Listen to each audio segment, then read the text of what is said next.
Saya mau cerita sebentar tentang khol. Dulu 84 guru saya Kiai Haji Maimun Zubair, semua mas saya se-Indonesia rawuh ke sini untuk muktamar, termasuk bapak kandung saya Kiai Haji Nur Salim ikut datang, ikut menyaksikan betapa pondok ini zaman itu masih Kiai As'ad jadi tonggak sejarah penting dalam NU, yaitu kembali ke Khittah 26. Kita tahu NU dulu itu ormas, kemudian era Gus Wahid jadi partai politik, era Gus Dur karena saran beberapa kiai, wa fi muqaddimihim ada Kiai As'ad, Kiai Ahmad Siddiq dan beberapa kiai, kembali lagi ke Khittah 26, yaitu menjadi ormas, organisasi masyarakat yang menaungi, yang mengayomi, yang menganjurkan mazhab ahli sunnah wal jamaah. Tadi Gus Azaim cerita betapa pentingnya para pendiri, para muassis yang diibaratkan sebagaimana pohon.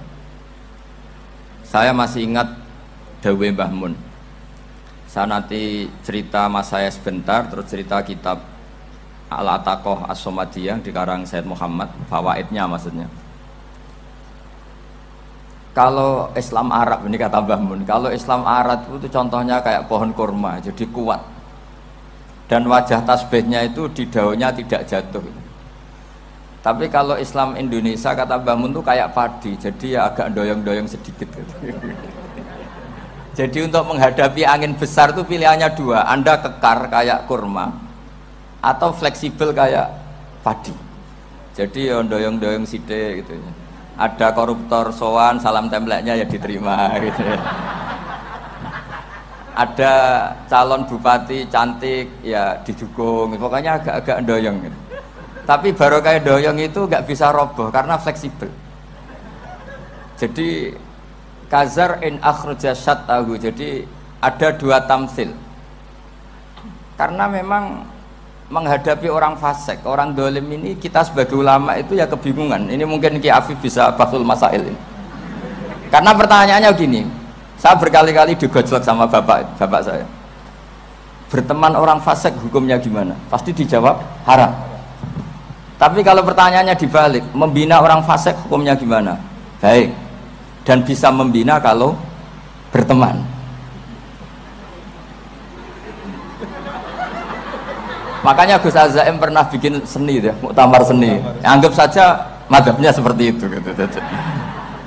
Jadi ya agak doyong-doyong sedikit. Masa ketop berteman orang yang macam-macam, tapi itu fleksibel.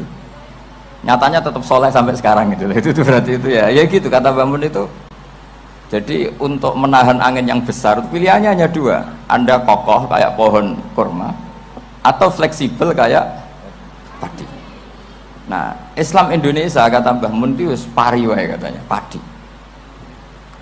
Jadi ungkapan-ungkapan para masyayikh ini penting karena khazanah yang saya baca. Saya berkali-kali cerita ini dalam kitab Khilyatul Auliya. Itu Abu Nu'aim Al-Asfihani cerita tentang riwayat Sufyan bin Uyainah. Ini gurunya Imam Syafi'i. Itu setiap kali Nabi Isa dan Yahya, ini dua nabi yang sepurun, sama-sama masih muda. Nabi Yahya itu senengannya dolan ke orang-orang soleh, menyambangi orang-orang soleh. Tentu itu bagus. Tapi kalau Nabi Isa ini suka menyambangi orang-orang yang fasik, orang-orang yang nggak jelas. Ketika dua beliau ini ketemu, tentu yang perlu jawaban Nabi Isa karena kontroversi berteman sama orang-orang yang nggak jelas. Kata beliau, innama ana tabibun udawil mardo. Seorang kiai, seorang nabi, orang yang baik itu ibarat dokter. Di mana-mana dokter tuh ngobati orang yang apa? Sakit. Kalau Anda dokter dan peneliti satu penyakit, pasti cari daerah yang banyak pandeminya. Masa neliti pandemi di orang-orang yang apa? Sehat. Jadi ini juga perlu dibahsul masailkan, karena tadi dibolak-balik itu. Bina orang berteman orang fasik hukumnya haram, karena wa in kana dasarin fajanibhu sur'atan. Tapi kalau bina orang fasik hukumnya baik. Bisa bina kalau berteman. Jadi fikih itu ya karek diwolak-walik. Makanya sholat juga gitu, sholat yang tumak nina yang lama itu ya bagus. Masa jagongan pangeran nggak asik, jagongan sama teman aja asik, masa jagongan sama pangeran tidak apa asik. Tapi kalau Ibnu Abbas sholat tuh cepet. Ketika ditanya kenapa kalau anda sholat cepet, setan baru tata-tata mau goda saya sudah selesai kata. Karena setan itu ya jaga jaim tuh, jaga image. Jadi kalau mau goda orang itu ya surinan dulu, macak-macak dulu. Ternyata mau ke situ sholatnya sudah selesai.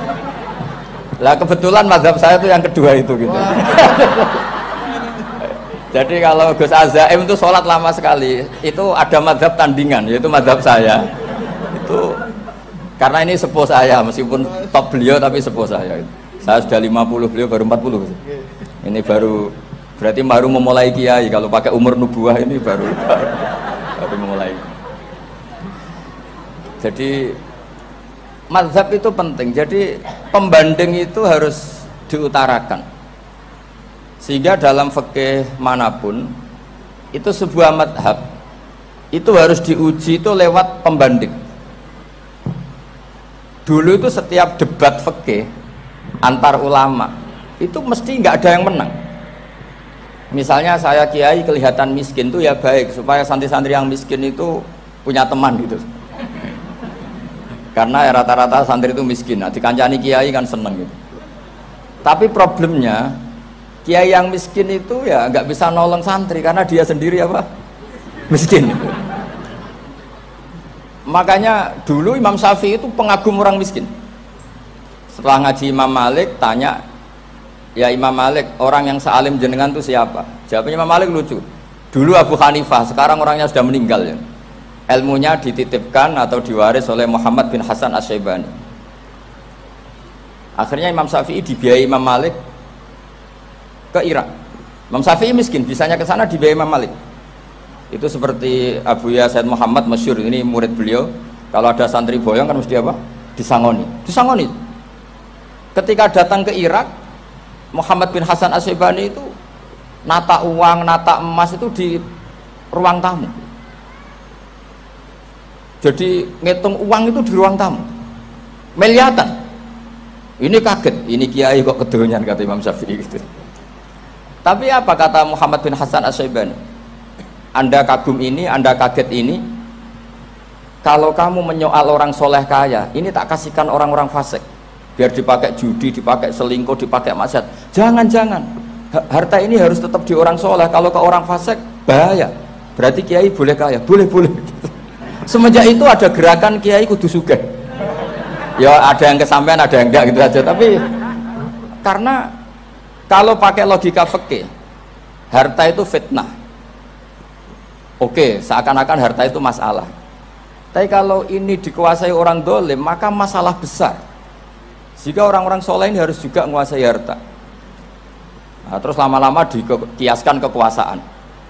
Kalau yang kuasain orang fasik, orang tidak sholat ribet. Akhirnya kiai terus dukung, ya akhirnya ikut politik tadi. Nak menawa bupatinya kena diatur gitu. Diatur kon sholat, orang ngasih proposal, maksudnya diatur keng sholat maksud. Ini cerita-cerita apa logika-logika fikih. Makanya saya sering ngaji kitab-kitab itu, diantara yang saya suka adalah ada dialog besar yang terjadi di antara orang-orang pilihan, termasuk bahkan di antara para nabi dan Tuhan. Jadi unik, Allah sendiri kadang mengajari kecerdasan para nabi itu ya lewat dialog. Masyhur itu, Nabi Ibrahim itu punya ruang khusus untuk sholat dan tidak boleh siapapun masuk situ. Tahu-tahu ada yang sudah di situ. Beliau buka, kaget. Siapa memberi izin ke kamu yang punya rumah ini? Saya yang punya rumah dan saya tidak memberi izin kamu. Yang memberi izin saya itu yang punya saya, kamu dan rumah ini. Yaitu Allah Ta'ala katanya. Wah berarti kamu malaikat dong? Iya saya malaikat Israel. Disuruh nyabut nyawa kamu. Ya agak sopan karena nggak pernah mondok di Salafiyah itu namanya malaikat Israel itu. Itu akhirnya Nabi Ibrahim bilang, wah itu keliru, Anda pasti keliru. Hal ra'aita habiban yumitu habibah, hal ra'aita khalilan yumitu khalilah. saya ini Khalilur Rahman, saya ini kekasih Allah, masa ada kekasih bunuh yang dikasih? Itu Israel akhirnya ngaji, masuk akal juga. Ternyata perintah ini mungkin hoax ya, pokoknya dia terus mikir akhirnya. Iya ya, masa ini kekasih Allah kemudian oleh Allah dibunuh, dimatikan. Terbanglah Israel, matur lagi, ya Allah, kata Ibrahim, hal ra'aita khalilan yumitu khalilah. Masa kekasih bunuh yang dia apa? Kasih. Kayaknya masuk akal Gusti. Mulai ngaji lah kira-kira gitu malaikat itu. Akhirnya oleh Allah dijawab, ya sudah begini, kamu datang ke Ibrahim bilang, hal ra'aita habiban yakrahu ayyalqa habibah. Masa kekasih tidak siap ketemu yang dikasih? Nah, jadi akhirnya Nabi Ibrahim, Israel datang lagi. Logikanya sekarang enggak gitu, begini katanya, diajarin. Hal ra'aita habiban yakrahu ayyalqa habibah. Masa kekasih tidak siap ketemu yang dikasih? Kata Ibrahim, oke, ya terus mau meninggal. Jadi kalau jenengan cinta betul sama Allah ya harus, ya tidak usah, jangan sekarang, tapi kalau mati di rumah aja, kalau di pondok ngerepotnya kiainya nanti. Tapi nanti setelah punya cucu banyak lah. Nah, barokahnya baca ini, dialog-dialog orang pilihan ini akan tersibak. Karena tidak dalam semua kebaikan itu nggak ada logikanya, rata-rata ada logikanya. Misalnya begini, kalau Anda orang soleh, kemudian anak Anda pamit mau sekolah di Jerman, pilihan Anda mengizinkan apa enggak? Karena potensi jadi fasik ya tinggi, karena di tempat-tempat maksiat. Potensi berdakwah dari daerah yang untuk daerah yang tidak ada dai-nya menjadi ada. Itu mesti ulama itu berdebat. Misalnya punya anak pamit mau kembali atau keluarga. Yang satu cara berpikir optimis. Awal ada dai di beberapa negara Eropa itu ya barokahnya imigran, pekerja, mahasiswa. Dan semua itu bumi Allah, harus ada tasbih, harus ada tahmid. Dan itu harus dimulai dari kemauan atau mengizinkan anak asuh kita ke sana. Tapi di sisi yang lain potensi jadi fasik itu tinggi sekali. Wamana iman pas-pasan. Nah, hal-hal seperti ini itu pasti jadi perdebatan. Dan kita harus menjawab. Dan tadi kayaknya di semua Basul Masail Pondok Salafiyah jawabnya pede semua, nggak ada ragu, nggak ada khilaf. Baguslah kalau pede. Meskipun nanti mungkin ada ulama lain yang cara berpikir apa? Berbeda. Sehingga ini saya cerita ya. Sehingga di kitab-kitab fikih, misalnya saya kok hidup di Bali sudah punya komunitas ngaji. Itu kok saya pindah ke Sukorejo sini. Banyak ulama yang mengatakan haram. Karena membiarkan bumi Allah yang sudah pernah ada orang yang sujud kemudian ditinggalkan kosong dan kemudian dikuasai orang yang tidak sujud. Jadi dianggap itu pembiaran. Jadi banyak di kitab Qalyubi, sarahnya Mahalli, jika ada seorang muslim yang hidup di negara orang kafir, dia nyaman, tidak dapat teror, itu nggak boleh lagi pindah ke negara Islam yang sehat. Karena takutnya li Allah yastau lial kafir tilkal buka, supaya bumi itu tidak dikuasai orang kafir. Jadi ini hal-hal yang para fuqaha itu harus berdebat. Karena ini masalah-masalah furu'iyah. Sehingga mulai dulu ya banyak ulama yang nyun sewu berpolitik, mulai Wali Songo sampai sekarang alhamdulillah yang minat banyak. Mungkin bedanya ikhlas sama tidaknya. Tapi kalau saya pernah dikeluhin utusan dari ya komunitas lah, komunitas Islam Indonesia itu dulu itu ceritanya banyak yang dari Kamboja. Dari kalau dulu orang cerita itu orang Cempa. Itu setelah di Indonesia besar Wali Songo dan Brawijaya 5 itu sudah mulai oleng, itu singkat cerita mereka berpikir ingin bikin kerajaan apa? Islam di Demak Mintoro dengan raja pertama yaitu Raden Fatah, karena Raden Fatah ini putra Brawijaya. Padahal setelah jadi kerajaan ini era cucu sudah konflik, berebut kekuasaan. Akhirnya sampai jadi Jipang, jadi Jogja, jadi Solo dan seterusnya. Tapi kata Mbah Mun itu tetap barokah kata. Karena orang Islam terus terbiasa mimpin. Sekeliru-keliru sidik, pokoknya orang Islam biasa mimpin. Sehingga zaman Mbah Hashim ya sudah mimpin Masumi, zaman Ki As'ad pengaruhnya besar, sampai sekarang Kiai-Kiai pengaruhnya besar. Nah barokahnya Kiai-Kiai pengaruh besar ini sampai moral jadi ukuran. Misalnya sekarang ada calon bupati kok nggak sholat, itu pasti kalah. Jadi sholat itu jadi tolok ukur untuk calon apa? Bupati. Meskipun mungkin punya efek pura-pura sholat, tapi nggak apa-apa lah, sementing moral ini jadi ukuran. Sementara yang di Thailand, di Patani, itu karena dulu pelajarannya tasawuf, itu orang nggak ambisi mimpin dunia, tahu-tahu dipimpin, dan akhirnya nyuwun sewu ya saake Islam-Islam yang dulu terlalu tasawuf karena nggak punya pengalaman memimpin, akhirnya lazimnya konsekuensinya hanya dipimpin. Tapi Islam Indonesia beda, karena kulino mimpin itu akhirnya dari orang Islam biasa menjadi Islam yang sholat sampai Islam yang bisa ngaji, itu bisa mimpin negara. Tentu yang paling populer dimulai Gus Dur. Jadi ini sesuatu yang barokahnya istihad para kiai, sementing Islam kulino mimpin. Sehingga di Indonesia itu barokahnya itu, kebaikan itu jadi tolok ukur. Ada orang kok terkenal koruptor atau terkenal nyuwun sewu selingkuh atau terkenal apa, itu pasti tidak jadi. Karena moral itu menjadi tolok ukur. Dan itu adalah politik para kiai. Jadi ini saya cerita, dan itu negara juga akhirnya untung karena seleksi agama sama negara itu sama-sama kiai ya bilang negara harus dipimpin orang soleh, negara juga bilang seperti itu. Nah, ketokohan-ketokohan para beliau-beliau ini yang maulah bekerja sama dengan umarok. Kita tahu dulu Pak Harto ya rawuh ke sini ketika Muktamar 84, rawuh ke Ki As'ad, ketika mau kembali ke Khittah juga dirembuk oleh ulama dan umarok. Dan akhirnya ini menjadi negara yang alhamdulillah semoga selalu menuju baldatun thayyibatu wa rabbun ghafur.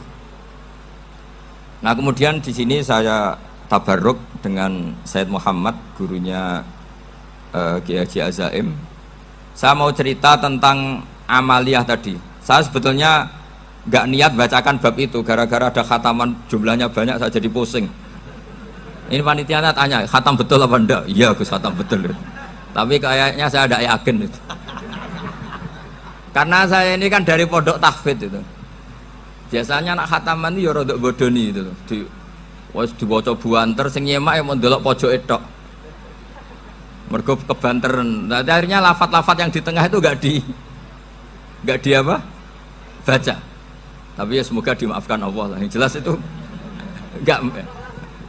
Tapi saya mau cerita ya. Jadi cara berpikir Said Muhammad ini nanti juga saya teruskan di Ma'had Ali. Ini saya baca ya.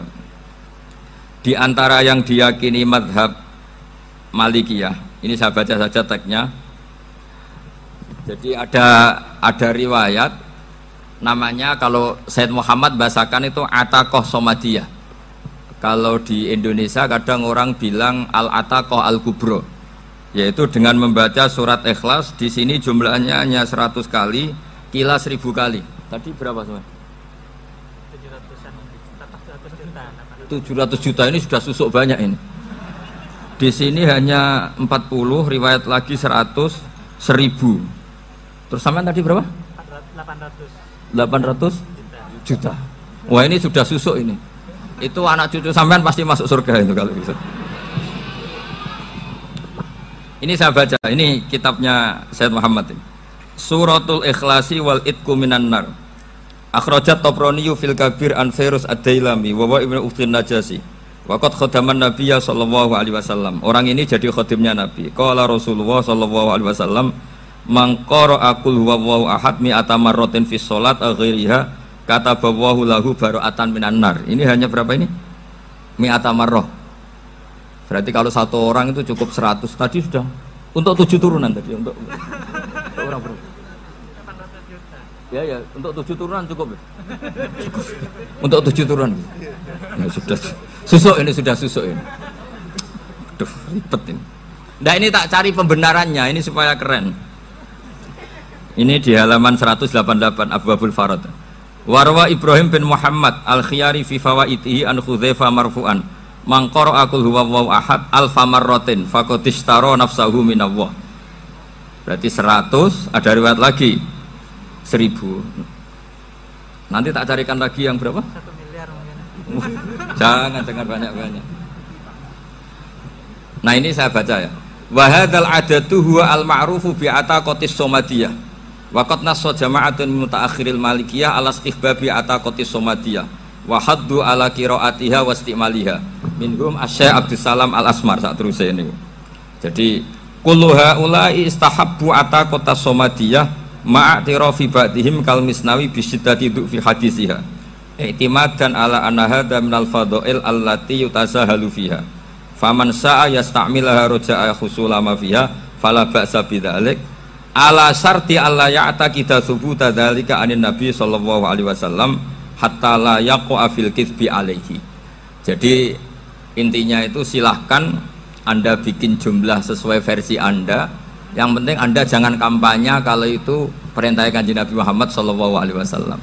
Karena kalau kamu atasnamakan Nabi kemudian jumlahnya sampai 800 berapa? 800 juta, berarti Nabi mengajarkan masyakoh pada umatnya. Jadi cukup yang riwayat itu di sini hanya 100 sama 1000. Jadi kalau jumlah tadi untuk 7 apa? Turunan. Jadi kamu harus ditutup dengan doa, ya Allah, semua itu bukan untuk saya tapi untuk 7 turunan. Tolong catat ya Allah. Karena itu. Jadi artinya gini loh ya, orang Indonesia yang sering mempraktekkan ataqah somadiyah itu bukan tanpa dalil. Ternyata dalam madzhab Maliki, saya masih ingat ketika mbah saya kandung, bapaknya bapak, asmane Mbah Nur Syam, itu wasiatnya minta dibacakan 4.000. Yang baca pas itu ya bapak sama anak-anaknya. Dan kemudian alhamdulillah zaman akhir itu mulai agak ngawur.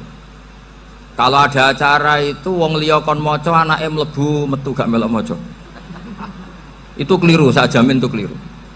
Saya sering kalau mimpin di rumah, kalau yasinan di tonggo-tonggo kok anaknya gak moco, saya keluar. Bapakmu wong liya kok moco, kata saya gitu.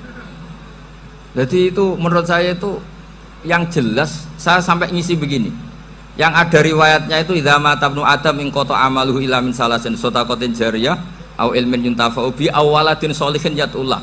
Itu tidak ada di hadis au kiyayin sholihin yatullah, kata saya. Yang ada itu awaladin apa? Sholihin. Jadi anaknya harus ikut, kalau ndak ada usah, kata saya. Akhirnya anaknya udah wedi, nggih Gus nggih. Akhirnya tak kei jagung paling akeh, kula mendet sithik. Wong aku ora anake kok. Kadang-kadang enggak, orang lain baca buahnya anaknya mau mlebu metu mau enggak no tamu mbek rokokan. Itu harus ditobatkan itu. Keliru itu. Karena nasnya bukan auqiyayin sholihin tapi awaladin sholihin. Ini bukan provokator, ini memang iya seperti itu. Nah terus tentang tadi la ilaha illallah yang didawuhkan Gus Azaim, la ilaha illallah itu penting sekali. Cuma saya mohon itu dielmoni lah.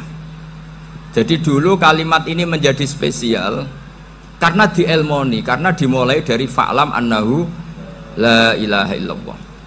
Terus hanya ayat tuh wastaghfir li dzambika walil mu'minina wal mu'minat. Saya ulang lagi ya. Terus hanya ayat tuh wastaghfir li dzambika walil mu'minina wal mu'minat. Makanya menurut mazhab Sadili, kamu disuruh baca la ilaha illallah dulu, jangan istighfar dulu. Saya ulang lagi ya. Dalam mazhab Sadiliyah itu la ilaha illallah dulu, nggak boleh istighfar dulu. Alasannya masuk akal. Orang yang kafir 70 tahun itu sekali baca la ilaha illallah itu langsung yughfar lahum ma qad salaf. Sehingga la ilaha illallah sendiri sudah punya kekuatan supaya dosa kita diampuni. Qul lil ladzina kafaru iyantahu yughfar lahum ma qad salaf. Cara menghentikan kekafiran gimana? Dia melafadzkan la ilaha illallah. Ini kalimat yang begitu saktinya sampai orang yang kafir puluhan tahun itu dosanya semuanya terhapus hanya karena melafadzkan la ilaha illallah.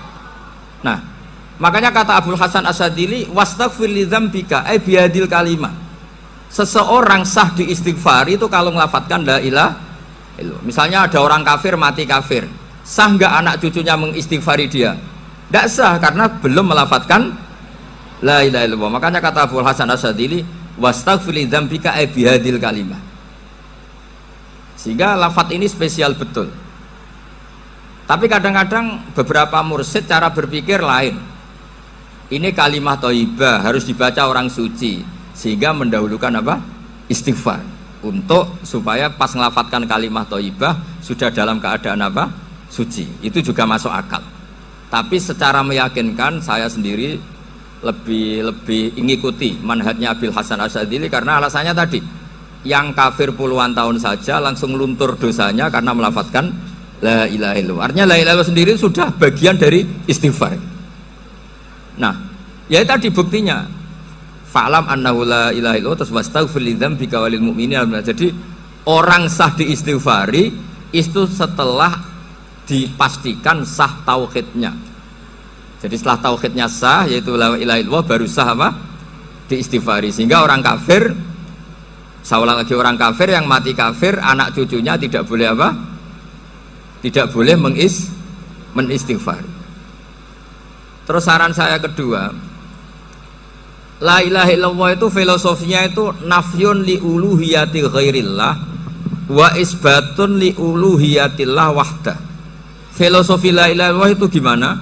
Menafikan semua selain Allah itu tidak Tuhan dan hanya menuhankan Allah semata. Nah itu caranya gimana? Caranya kita harus terbiasa ini karena tadi saya dibilangin panitia ini rata-rata mustameknya atau mustamiatnya ini santri. Caranya gimana? Dilatih pakai logika. Saya berkali-kali cerita kalau ngaji, saya sekaligus kampanye. Allah itu Tuhan yang begitu fair. Untuk menjadi Tuhan Allah mempersilahkan, ada kualifikasi Tuhan. Jadi boleh dikompetisikan, itu boleh kata Allah. Gak apa-apa kamu ngaku Tuhan gitu kata Allah. Tapi nak ngaku pangeran itu paling gak ya direputasi lah, ada verifikasinya lah. Dimulai dari apa? Ya kalau jadi Tuhan itu setidaknya bikin langit bumi lah, aturannya gitu. Jadi kalau daftar bupati ya daftarlah ke KPU. Masa tahu-tahu jadi apa? Tuhan kemudian tidak punya prestasi bikin langit bumi. Sehingga Allah itu cara ngedikan itu ya fair. Qul ara'aitum ma tad'una min dunillah aruni madza khalaqu minal ardi am lahum syirkun fis samawat. Coba yang kamu tuhankan selain saya, prestasinya apa? Ketika saya bikin bumi itu apa ikut bikin? Terus am lahum syirkun fis samawat. Kalau bikin langit, kalau nggak bisa ya urun lah gitu. Urun semen apa urun bego, pokoknya urun lah gitu. Urun ora, gawe bumi ora, ngerti-ngerti ngaku dadi pangeran. Kul hatu burhanakum. Jadi ya kan ya lucu kan, misalnya syarat kiai di Salafiyah kan keluarga Kiai As'ad, cucunya ngaji ngalim. Orang keluarga Kiai As'ad terus aku kiai utama di Salafiyah. Oh mesti di penjara ya. Lah yo gak gawe langit bumi, gak ada prestasi terus ngaku sebagai apa? Tuhan. Sehingga fair. Makanya saya berkali-kali cerita. Jubair bin Mut'im itu punya anak namanya Muhammad. Ini sudah orang alim, Muhammad bin Jubair bin Mut'im. Itu cerita awala islami abi. Mut'im itu orang pinter sekali. Saking pinternya dia jadi delegasinya orang Quraisy datang ke Rasulullah sebagai negosiator untuk membebaskan Asra Badrin, tawanan perang apa? Badar. Yang namanya disuruh itu pasti orang pinter. Tapi apa yang terjadi ketika nginep di masjid, karena zaman itu gak ada hotel, nanti jadi geger. Orang musyrik nginep di masjid hukumnya gimana? Bahsul masail tok. Zaman itu mau tidak mau, kalau sekarang kan ada hotel, kiai juga punya wisma. Apa yang terjadi? Orang ini cerdas sekali. Dan delalah Nabi pas sholat maghrib itu baca wattur wa kitabim mastur sampai am khalaqus samawati wal ard. Ya kalau kamu jadi Tuhan ya setidaknya menciptakan langit bumi lah. Namanya jadi Tuhan ya ada persyaratan kan? Paling tidak punya reputasi menciptakan langit bumi. Atau kalau jadi Tuhan setidaknya reputasinya itu enggak diciptakan yang lain. Am khuliqu min ghairi syai'in. Ini jadi Tuhan kok punya bapak, punya ibu. Ini jadi Tuhan kok lahirnya di bumi, ada tanggal lahirnya, ada tahun. Masa jadi Tuhan kok dulu buminya semuanya walhasil tuh. Akhirnya Nabi ketika salam sholat maghrib dia datang, ya Rasulullah, akalku habis oleh ayat yang barusan kau baca. Sudah saya Islam saja. Argumentasi selain Allah Tuhan itu batal. Itu, nah saya mohon santri-santri Salafiyah itu baca Quran sampai seperti itu. Jadi jangan hanya khataman banyak-banyakan maksudnya. Ini bukan nyindir ini, ngamuk ini. Jadi Ya khatamannya tadilah 1000 atau berapa lah, jangan banyak-banyak. Juga kasihan malaikat yang nyatet kan. Wong baru subhanallah alhamdulillah aja di tag hadisnya abad al malaikah kan itu. Itu baru subhanallah alhamdulillah itu sudah mencapaikan malaikat. Makanya saya wiridan tuh arang-arang kasihan malaikat karena nanti jadi itu ya ada madhabnya itu. Jadi kalau Gus Azaim sholat lama tak saingi sholat cepet tuh sama-sama ada madhabnya. Yang cepet kayak saya tadi, setan pas tata-tata mau goda pas rukuk saya sudah itidal, mau goda itidal saya sudah sujud, pusing dia. Tapi jangan tiru, ini madhab yang agak-agak khusus lah, sudah cara orang Madura agak khilaf sih. Khilaf ya, khilaf ini agak khilaf ini sudah. Tapi saya ingin lah, sampean kalau ngaji Quran itu dilatih berlogika. Jadi Allah itu fair, nggak apa-apa kalian ngaku Tuhan tuh nggak apa-apa, tapi tunjukkan prestasi kamu apa. Aruni madza khalaqu minal ardi am lahum syirkun fis samawati am khalaqus samawati wal ard. Diulang lagi, am khuliqu min ghairi syai'in. Setidaknya kalau jadi Tuhan itu ya nggak butuh yang lain lah.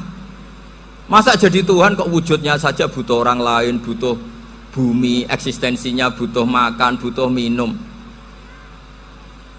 Makanya Allah cara meniadakan uluhiyah selainnya itu Allah itu redaksinya itu mengena sekali. Yaitu tadi dengan cara-cara seperti itu. Sebagian ayat disebutkan ma asyattuhum khalqas samawati wal ardi wala khalqa anfusihim. Wong Tuhan kok nggak punya reputasi bikin langit, bikin bumi, bahkan untuk menciptakan diri saja nggak bisa. Ya sudahlah, kamu nggak usah ngaku Tuhan, nggak level kata gitu. Akhirnya terus ditemukan Tuhan yang sejati, yaitu wal awwal wal akhir wal zahiru wal batin. Itu yang mut'im ini tadi termasuk orang yang sangat cerdas sekali. Padahal itu bacanya bukan pas basul masail, enggak. Nabi pas sholat maghrib. Juga bukan pas ceramah, enggak, tapi itu didengarkan. Makanya termasuk ini spesial untuk hormat saya kepada Ki As'ad. Makanya saya ini kalau mentasjik santri-santri ini agak sensitif, tapi sudah saya tidak perlu takut fitnah. Saya termasuk, kenapa saya ingin jadi ahli tafsir, tentu yang membentuk itu Mbah Maimun dan bapak saya. Bapak saya itu hafal Quran kayak hafal Fatihah, saking senengnya Quran. Mungkin bisa kamu saingi itu adalah orang kafir itu bisa paham Quran. Itu sangat menyinggung saya. Orang kafir itu bisa paham Quran. Ketika Umar Islam itu karena mendengar apa coba? Mendengar apa? Quran. Dan itu masih kafir apa sudah Islam? Masih kafir, karena kalimat-kalimat yang di Quran itu begitu jelas, wal kitabil mubin, sehingga didengarkan orang kafir pun tuh ngefek. Makanya ketika Umar datang ke saudari putrinya, kemudian dengar Toha ma anzalna alikal Qur'an apa litasqa, itu dia terus iman. Begitu juga Mut'im. Itu ketika dengar Nabi baca surat At-Tur ya langsung iman. Makanya kata Ibnu Jarir At-Tabari, kamu jangan pernah bilang gini, syaratnya paham Quran itu harus alim, harus gini. Lah nanti berarti orang kafir punya alasan di depan Allah, ya Allah, engkau ngandani kami dengan Quran yang nggak bisa difahami kecuali alim dulu. Lah saya alim gimana? Nggak pernah mondok gimana? Saya kafir. Jadi artinya gini loh, kata Ibnu Jarir At-Tabari, Allah tidak mungkin mengatakan gini, ifhamil Quran bima la fahmalaka. Quran itu harus kamu fahami. Sementara orang kafir karena lafadznya Quran khusus nggak bisa memahami. Makanya Quran itu dibaca, itu banyak orang kafir yang menjadi muslim karena mendengar apa? Al-Quran, padahal kafir. Nah termasuk tadi Muhammad bin Jubair bin Mut'im ini itu menjadi Islam ya karena mendengar Quran, padahal dia saat itu masih apa? Kafir. Karena tadi logika, misalnya nggak paham secara lafadz Arab. Sekarang misalnya nyuwun sewu ada orang ateis. Saya pernah didatangi seorang ateis yang nggak percaya Tuhan. Saya mau Islam Pak Bah, asal Anda bisa menjelaskan Tuhan itu siapa. Coba Quran dibaca secara makna, tidak secara lafaz tapi secara makna. Begini misalnya, ada orang ateis datang ke saya, Pak Bah, saya mau Islam, asal Anda bisa menjelaskan Tuhan itu siapa. Terus saya tanya, ini ngajak goblok-goblokan apa pinter-pinteran, kata saya. Terus dia jawab, ngajak pinter-pinteran Pak, saya ini doktor katanya. Maksudnya di akademiknya dia doktor, mungkin jurusan matematika atau apa, tapi di ketuhanannya jeblok. Terus tak tanya, kalau ini ada kertas, kamu suka ada rumusnya apa suka ada? Ya suka ada rumusnya. Kenapa ada kertas? Ya karena ada yang bikin. Nah kira-kira berstatus membikin atau membuat itu sesuatunya maujud apa enggak? Ya pasti maujud lah, pasti ada. Ya sudah, anggap Tuhan itu adalah sebab dari semua yang ada. Masa alam yang seperti ini, langit dan bumi ini maujudat, kemudian kamu katakan kholaqohal adam, bahwa alam raya yang maujud ini diciptakan oleh ketiadaan. Ya juga, berarti Tuhan itu ya? Ya itu yang namanya Tuhan. Lalu mulai dulu kiai-kiai ngomong gitu kan saya Islam katanya. Jadi kiai-kiai itu kadang-kadang kalau dakwah pokoknya KBU digawe Tuhan. Beda dengan dakwanya orang-orang mantek.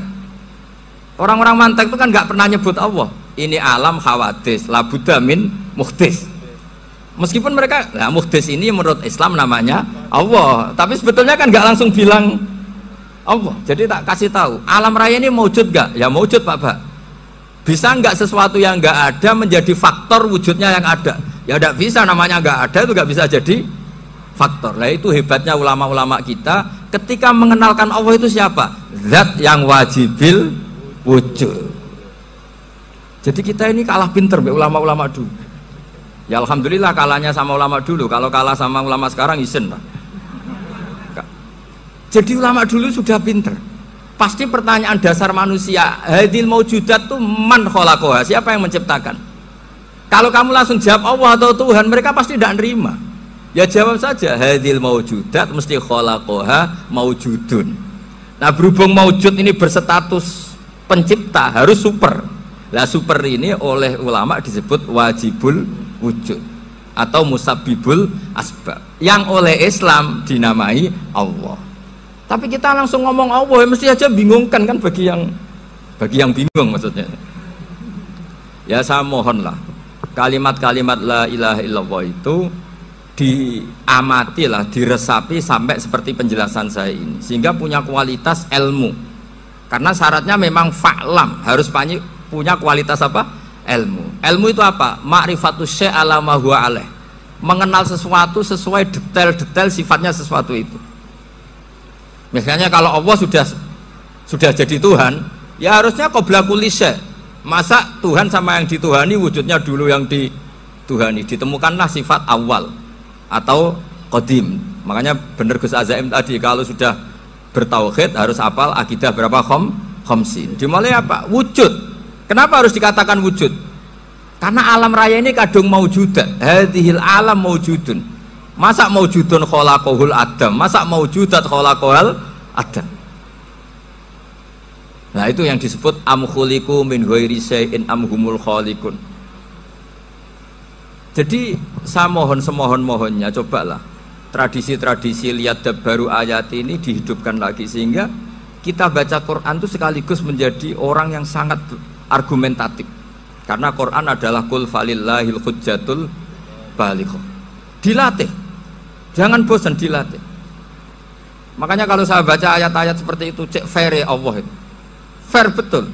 Nggak apa-apa saya punya pesaing kata Allah, tapi yang imbang dong. Pas aku gawe langit ya bantulah, atau ada langit tandingan lah kira-kira gitu. Kalau saya bikin bumi ya ada bumi.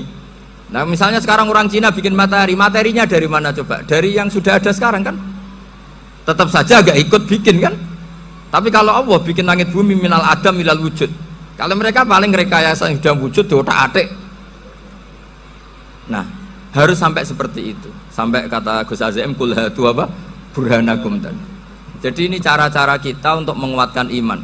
Aruni madza khalaqu minal ardi am lahum syirkun fis samawati. Terus kata Allah, itu nih bi kitabim min qabli hadza au atharatim min ilmin.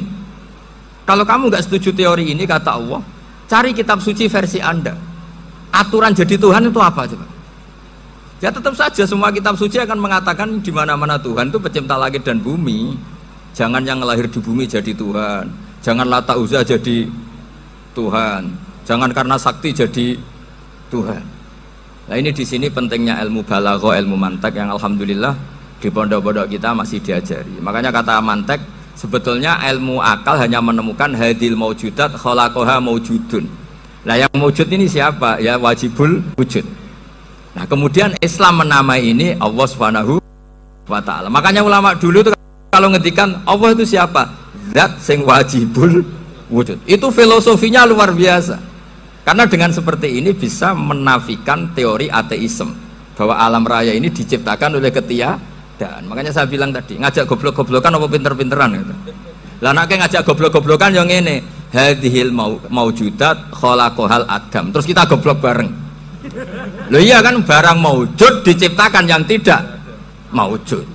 Wong ora wujud kok mempengaruhi sing wujud. Ya monggo nak goblok bareng kata. Akhirnya, enggak loh Gus, saya ini dokter masa kamu ajak goblok? Ya sudah pinter saja kata saya. Alhamdulillah karena debat kecil ini dia menjadi nyaman lagi dengan apa?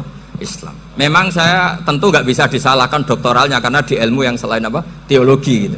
Tapi kan polanya dia pasti pinter. Makanya ini sekaligus mengingatkan anak-anak lah.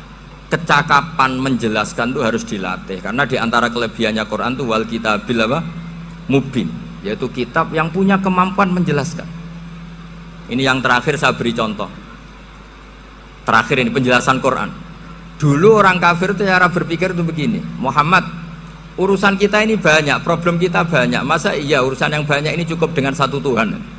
Kalau problem banyak ya Tuhannya harus banyak. Ada Tuhan pohon, Tuhan hujan. Ya kayak Cina itu ada Dewi Kuan Im keberuntungan, ada yang sial, yang pokoknya diurus yang banyak lah. Maka mereka bilang aja'alal alihata ilaha wahida inna hadza la syai'un ujab. Ini aneh, urusan banyak kok Tuhannya satu, ini aneh lah. Tapi Nabi secara sabar, dan yang diomongnya orang kafir, tidak anak Mahatali, orang kafir. Jadi nanti kalau anak Mahatali gak paham Quran kebangetan, orang kafir saja paham. Akhirnya Nabi secara santai, secara rileks memberi penjelasan gini. Kalau Anda menjadi buruh, kalau orang Arab dulu bilang abdan, kamu suka nggak punya majikan banyak, perintahnya beda-beda, semuanya memaksa kamu untuk nurut. Sama punya majikan satu yang baik. Ya nggak suka lah Muhammad kalau majikan saya banyak, semuanya berhak merintah saya, nggak enak. Majikannya satu saja. Terus kata Nabi, Tuhanmu itu majikan kamu. Kalau Tuhannya banyak, kamu bingung. Nanti perintahnya banyak. Akhirnya mereka paham. Dan itu segampang itu Allah memberi penjelasan. Dorobawa masalah rojulan. Fihi syuraka umutasyakisuna warajulan salamal lirajul hal yastawiyani masalah alhamdulillah. Langsung diberi analogi. Kalau kamu jadi buruh punya majikan banyak yang perintahnya beda-beda, kemudian jadi buruh yang majikannya satu, kamu milih mana? Ya milih satu Muhammad. Ya sudah, kalau Tuhannya banyak, perintahnya banyak, kamu juga bingung. Langsung menjadi faham. Ketika ada orang tidak ikhlas, Nabi cara memberi penjelasan juga gampang. Misalnya saya dikasih uang Gus Azaim 1 juta. Kemudian matur nuwun saya sama Pak Afif, aneh nggak? Saya ini orang aneh nggak? Orang aneh nggak? Itu Nabi kalau mencontohkan orang tidak ikhlas gitu. Kata Rasulullah, orang tidak ikhlas itu sebagaimana orang beli budak. Min kholisi malih, budak itu dibeli dari uangnya sendiri. Kemudian fa'amila hadal abdu, budak ini kemudian bekerja dan a'tohullatahu, hasilnya dikasihkan sama orang lain. Terus Nabi memberi percontohan, ayasurrukum ayyakuna abdukum kadzalik, apa kamu suka kalau budak kamu seperti itu? Dulu orang-orang dulu kan beli budak untuk disuruh bekerja, terus disuruh setor apa hasilnya. Jadi budaknya kamu yang beli, yang biayai. Kalau sekarang mungkin nggak ada budak, gini lah, saya nyuruh Zaid, tak kasih mobil, tak kasih bensin, tak kasih uang jalan supaya narik angkot. Hasilnya disuruh ngasihkan saya. Ternyata dikasihkan orang lain dan matur nuwun sama orang Kamu suka punya budak seperti itu? Ya tidak suka ya Rasulullah. Ya ibaratnya seperti itu. Bumi yang bikin Allah, nyawa kamu yang bikin Allah, semua fasilitas dari Allah, kemudian kamu menyembah selain Allah. Segampang itu. Dan Nabi telaten sampai dulu yang mayoritas orang kafir menjadi mayoritas Muslim, dan semuanya tanpa paksaan, la ikroha fiddin, karena qad tabayyana rusdu minal ghayy. Nah, cara tabayana gimana? Yaitu punya kemampuan menjelaskan. Wal kitabil apa? Mubin. Ini makanya saya mohon lah, ini saya mohon semohon-mohonnya anak-anak ini kan kader-kadernya Mbah Samsul Arifin, Mbah As'ad, Gus Fawaid, sekarang Gus Azaim, semuanya harus punya kemampuan wal kitabil apa? Mubin. Sehingga diantara sifatnya Nabi itu fatonah, punya kecerdasan. Nabi itu gak pernah debat kalah, itu meskipun sudah terdesak gak pernah kalah. Pernah Nabi itu ngendikan la adwa wala tiarata, tidak ada penyakit menular. Ada orang yang mungkin kurang suka iseng, ada onta yang sudah gudiken dijejerno sama yang waras, ternyata yang waras jadi gudiken. Akhirnya Nabi diundang lah kira-kira gitu, ya Rasulullah, kata engkau gak ada penyakit menular, tapi ini onta yang gak gudiken tak jejerkan yang gudiken ikut gudiken, berarti kan menular. Nabi santai jawab, faman jarrobal awal, lalu yang pertama gudiken ketularan siapa katanya. Wah kalau ini asli Nabi, ya sudah seperti itu. Jadi ngiranya dia menang karena yang gudikan pertama nulari yang kedua. Ternyata Nabi tanyanya lagi, faman jarrobal awala, yang gudikan yang pertama siapa? Oh ini asli ya, maksud saya itu. Jadi Nabi itu gak pernah kalah, karena Nabi punya apa? Fatona. Jadi saya mohon, ya tadi makanya ini efeknya itu khatamannya gak boleh banyak-banyak ya. Maksud saya kalau musim khataman ya gak apa-apa, khataman banyak-banyak. Tapi kalau gak musim khataman ya musim-musim tadabbur gitu. Tapi kalau ini musim khataman ya monggo lah. Cuma saya kok kasihan malaikatnya tadi itu kok. Ya ngoten mawon, minta maaf. Assalamualaikum